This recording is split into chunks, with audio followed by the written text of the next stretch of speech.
किसी ने क्या खूब कहा है कि झोपड़ी में रहकर भी अगर सुकून है तो आप अमीर हैं, पर अगर महलों में रहने के बावजूद भी चैन नहीं है तो फिर आप फकीर हैं।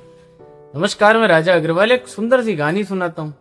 एक बार एक बहुत अमीर आदमी था जिसके पास में सब कुछ था, बंगला, गाड़ी, पैसा, शोहरत, इज्जत, पर उसके पास शांति और सुकून नहीं था। वहीं उसके बंगले के पास में एक गरीब मजदूर रहता था जो दिन भर मेहनत करता और रात को सुकून की नींद सोता था।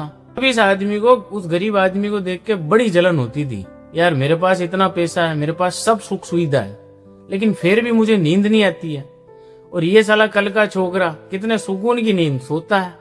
अब ये अमीर आदमी अपनी समस्या के समाधान के लिए एक साधु के पास जाता है और उसे अपने सारे मन की व्यथा सुनाता है और पूछता है कि महाराज कोई उपाय बताओ।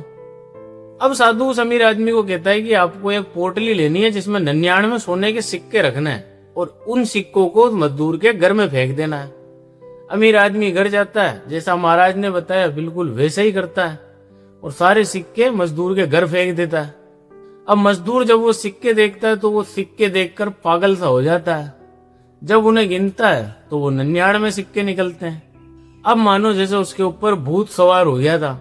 अब उसे उन 99 सिक्कों को 100 सिक्के करने थे और जिसके लिए वो खूब मेहनत करता है, अपनी नींद, अपना खाना, अपनी मुस्कुराहट सब कुछ छोड़ देता है सिर्फ एक सिक्का कमाने के चक्कर में। अब थोड़े टाइम मेहनत करने के बाद मजदूर अमीर तो बन गया था, पर उसका वो पिछला सुकून चला गया था। और उसकी ये स्थिति परिस्थिति को देखकर उस अमीर आदमी को भी समझ आ गया था, ऊपर वाले ने इंसान को अमीर तो बनाया था, पर इंसान के खुद के लालच ने उसे गरीब बना दिया, क्योंकि वो इन 99 के चक्कर में फंसकर अपनी 100% खुशियों को बिगाड़ चुका है। दोस्तों, ये छोटी सी कहानी बताती है कि हम भी उस मजदूर की तरह ही हैं। हमारे पास भी हाथ है, पांव है, परिवार है, वक्त है, सब कुछ है और ये सब कुछ भगवान की दी हुई सबसे बड़ी दौलत है। पर फिर भी हम उस एक सिक्के के लिए जो हमारे पास नहीं है उसके लिए पूरी जिंदगी बर्बाद कर देते हैं। इसलिए हमेशा जो तुम्हारे पास है उसका शुक्रिया करो और जो तुम्हारे पास नहीं है उसके लिए मेहनत करो। ऊपर वाला कभी भी तुम्हारी झोली खाली नहीं रहने देगा।